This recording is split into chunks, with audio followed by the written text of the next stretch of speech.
Hey friends, this is Kathrin, your host from Unpolished but Called. And today's episode is a little near and dear to me about one of my favorite apostles, besides Peter, of course. It's actually going to be a story. I'll tell you in a minute. But I am feeling better. For those that have been following along for the last couple of weeks, I am doing better than I have been. My voice is still not 100%. It's still a little raw. So if you hear my voice crack, please show me a little bit more grace. I am on the mend. So hopefully with the meds that I'm on in the next week, I'll have not such a raspy, cracking voice. And we can just do this recording without me having to start over a cajillion times, because that's what it feels like.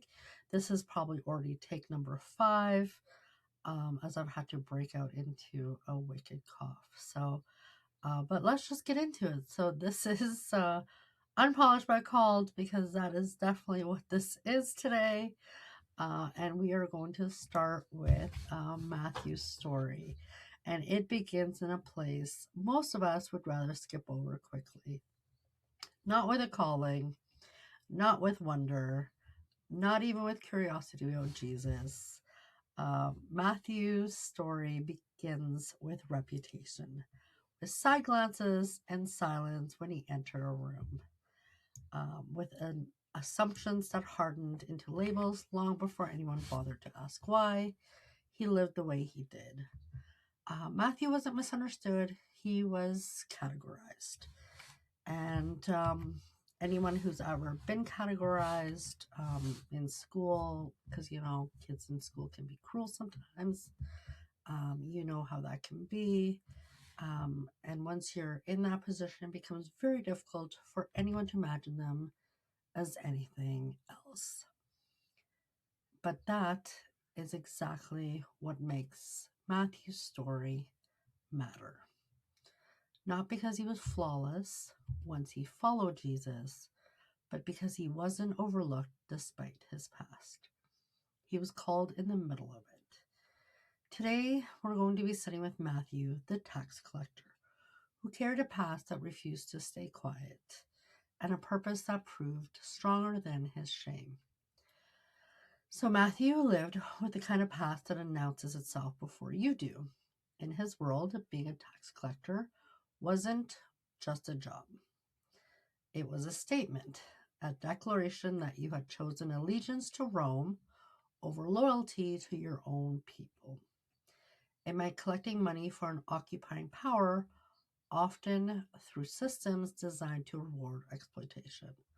It meant being associated with greed, betrayal, and moral compromise, whether or not those labels told the full story or not.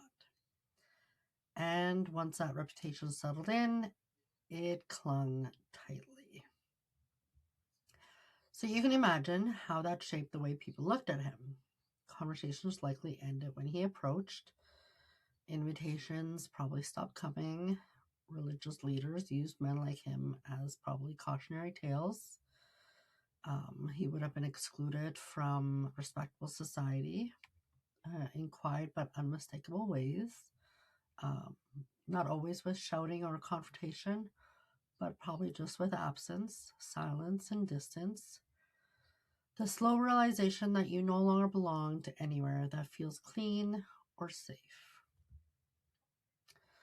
So living in that space changes a person. Now, some grow bitter, harden, some lean fully into the role they've been assigned because resistance feels pointless. Matthew may have started his work for practical reasons: stability, survival, opportunity. But over time, the job likely shaped how he saw himself. When people only ever expect the worst from you, it becomes easier to stop fighting for something better. And yet, there are small clues in his story that suggest Matthew was never fully at peace with the life he built. You don't walk away instantly from a profitable position unless something deeper has already been stirring. You don't leave security without hesitation unless the cost of staying has grown heavier than the risk of change.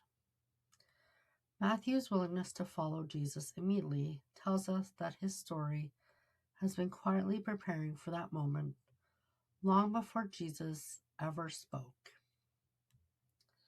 Jesus didn't approach Matthew like a project. He didn't interrogate him about his past.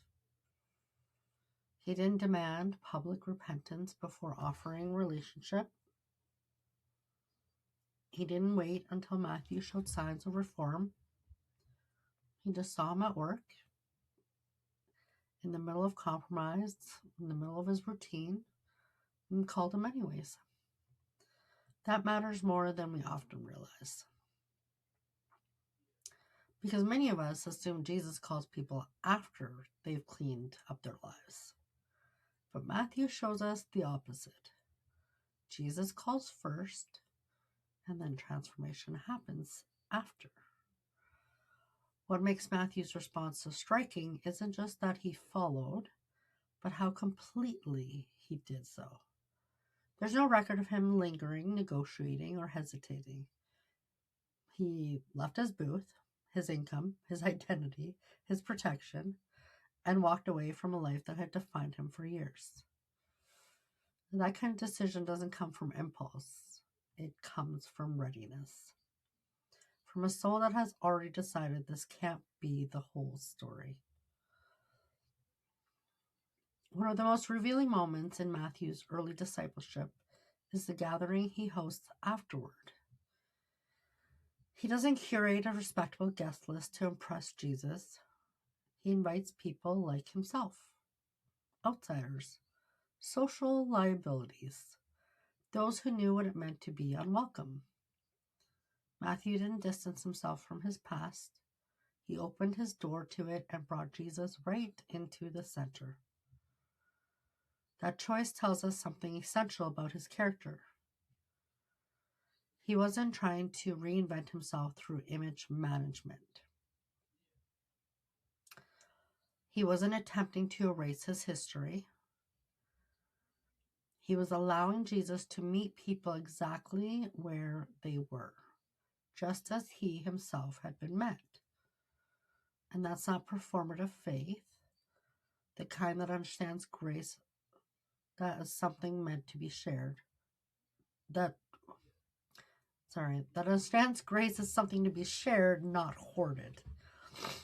As Matthew walked with Jesus, his personality didn't disappear. It was refined. He remained observant, detail-oriented, thoughtful. He still noticed patterns, listened carefully. He still understood systems and relationships, and those skills didn't suddenly become sinful because they had once been used in the wrong direction. Jesus doesn't discard abilities.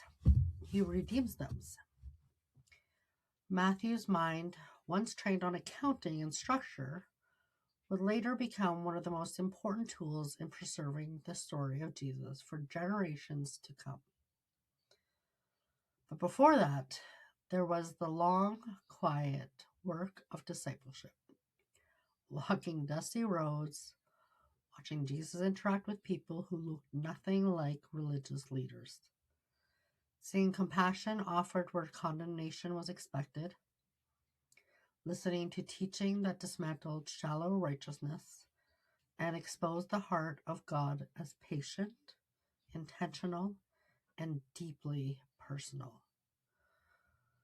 For someone like Matthew, who had lived under constant judgment, this must have felt both healing and unsettling. Healing because grace reached him where shame once lived. Unsettling because grace demanded a new way of being. It's one thing to be forgiven. It's another to be trusted. Matthew wasn't just tolerated among the disciples. He was included. He ate with them, traveled with them, learned beside them. That kind of belonging reshapes how a person understands themselves. Slowly, carefully, identity begins to shift. Yet that shift doesn't erase memory. Matthew likely carried moments of quiet self-doubt, memories of choices he couldn't undo, awareness that some people would never fully trust him. Redemption doesn't remove consequences. It gives them context. And Matthew lived with that tension, forgiven but remembered, restored but still associated with who he used to be. That's where his story intersects so deeply with ours. Many of us live in that same in-between space.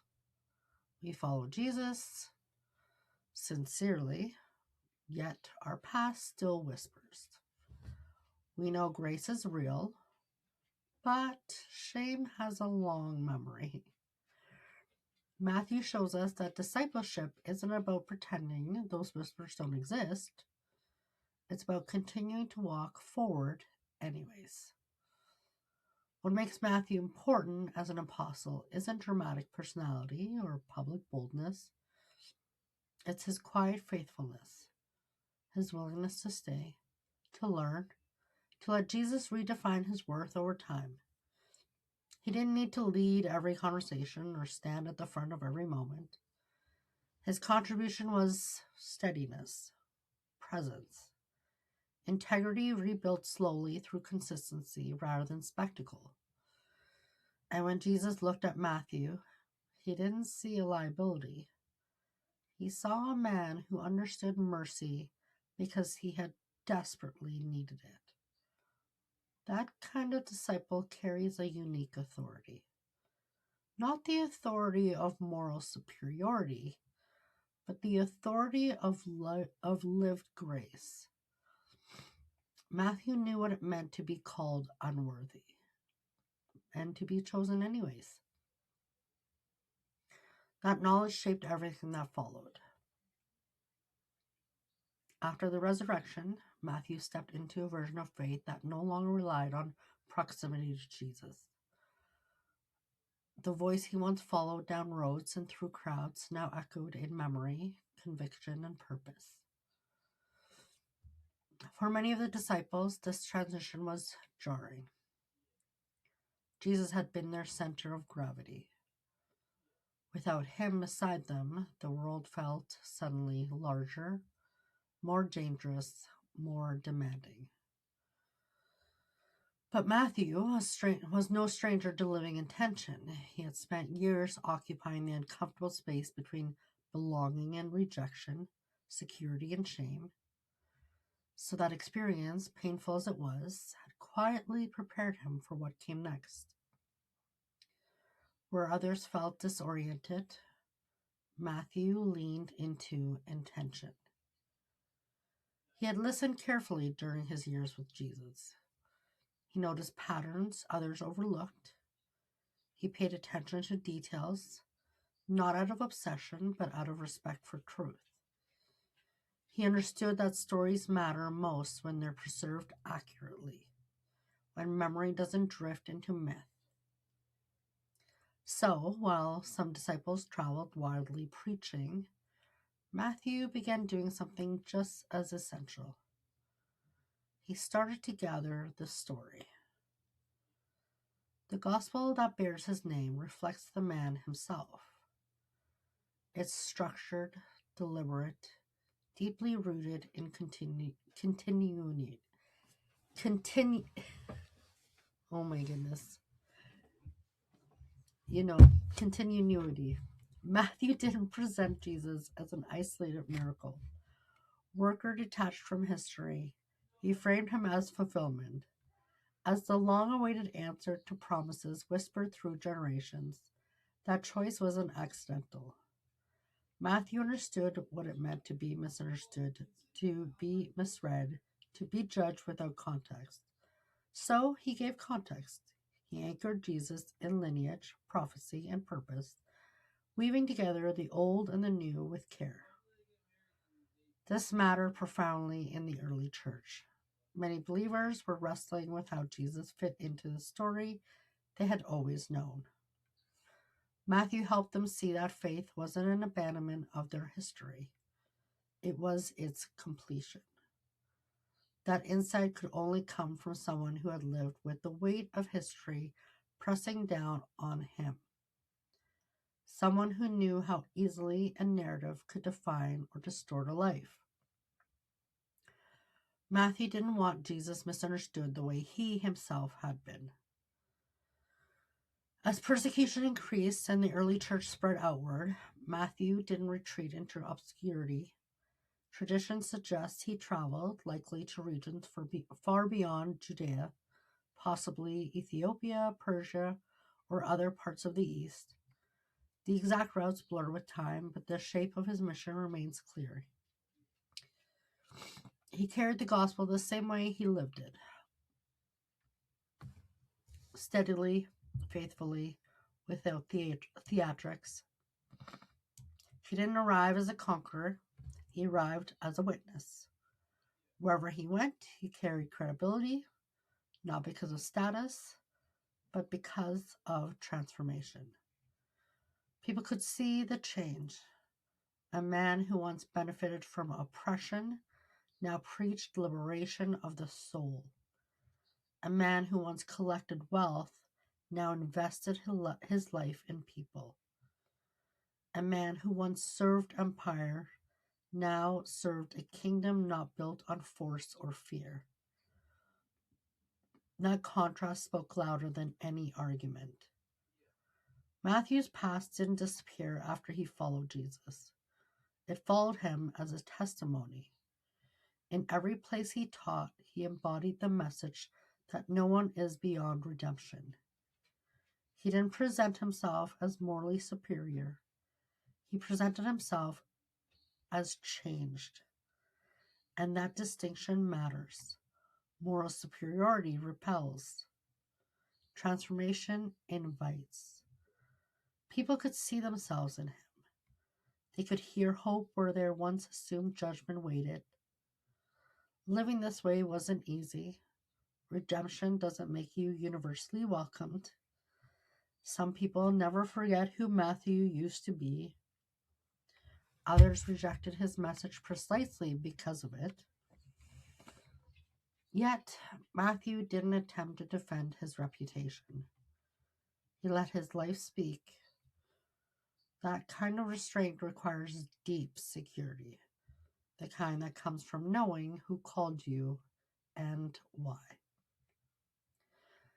Eventually, like many of the apostles, Matthew faced opposition that turned violent. Accounts of his death vary, but tradition holds that he was martyred for his faith. A man who once lived for safety learned how to die for truth. That transformation alone tells us everything we need to know about the depth of his conviction. Matthew didn't cling to comfort once he discovered purpose. He didn't return to what was familiar when faith became costly.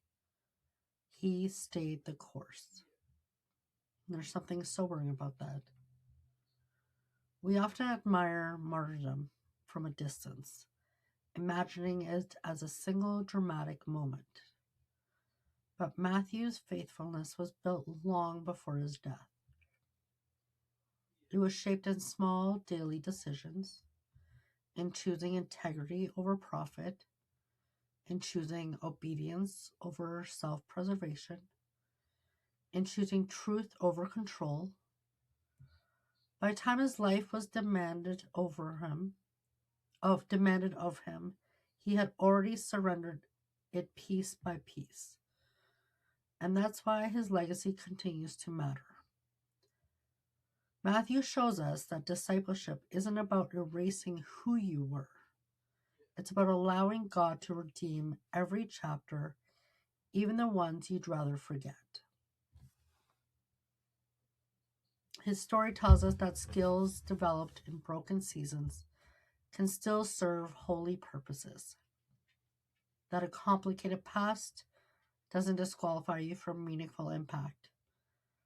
That God wastes nothing not even the years we wish we could redo. When we read Matthew's Gospel today, we're not just reading theology, we're reading the testimony of a man who understood mercy because he desperately, desperately needed it. A man who wrote carefully because he knew how easily stories could be twisted. A man who paid attention because truth mattered too much to leave to chance. And maybe that's why his story still resonates so deeply. Many of us carry a past we're not proud of, choices that linger, seasons we'd rather not explain. I have a few myself. We follow Jesus sincerely, yet we sometimes wonder if our history will always overshadow our calling. Matthew answers that question quietly but firmly. Your past may shape you, but does not have to define you. In God's hands, it can become the very thing that equips you to serve with compassion, humility, and credibility. Matthew didn't become important because he was flawless. He became important because he was faithful, because he stayed, because he allowed Jesus to rewrite his narrative without denying its beginning. His life reminds us that redemption isn't cosmetic. It's foundational. It changes what we value, how we see people, and what we're willing to give up. And that brings us to the heart of his story for us today. We don't need to have perfect beginnings to live meaningful lives. We don't need spotless records to be used by God. We need honesty, willingness, courage to leave what no longer aligns with who God is calling us to become.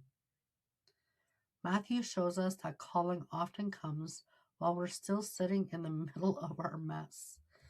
And when it does, everything depends on whether we stand up and follow. His life didn't end in regret. It ended in purpose fulfilled. A man once defined by money left behind a legacy measured in changed lives and preserved truth. That is the kind of redemption only God can write. Matthew's story reminds us that a past doesn't cancel a calling. It proves one. What once felt like a liability may be the very place God meets us with purpose. And if Jesus could call a tax collector with a reputation and turn him into a faithful witness whose words still shape our faith today, then maybe there's more grace available to us than we're dared to believe. So thank you for spending time with me. If this episode encouraged you, challenged you, or reminded you that redemption is real, make sure you follow along on Facebook. You can follow me on Facebook through just Kathrin Shaffer. You can subscribe here so you don't miss future episodes, and share this one with someone who needs to hear it. You can also visit my website at kathrinshaffer.com, where you'll find more episodes, books, devotionals, free downloads. Just want to remind everybody that, again, this is something new that I'm decided actually this weekend. This podcast will always remain free. If you feel led to support the work behind it, there is an option that I've just added to the website where you can donate, no pressure at all. It does go towards anything to keep this kind of going, this crazy, messy faith in this craziness that's happening here. But only if you're led. It has to come from the heart, please. Absolutely no pressure. But until next time, remember,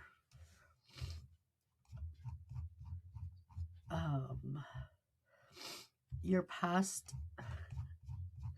I'm having all kinds of tech issues. Your past may explain where you've been, but doesn't get to decide where God is taking you. Have a wonderful week. I know it's Monday when this episode comes out. Please, please have a blessed week. And please follow me on all the platforms. And if you're feeling led, message me. I would love to hear from anybody who listens. And if any of this resonates, drop me a comment on any of the platforms, YouTube, Rumble, wherever you can comment. Drop me a line on Facebook. I'm always up for chatting. God bless you. Have a great week.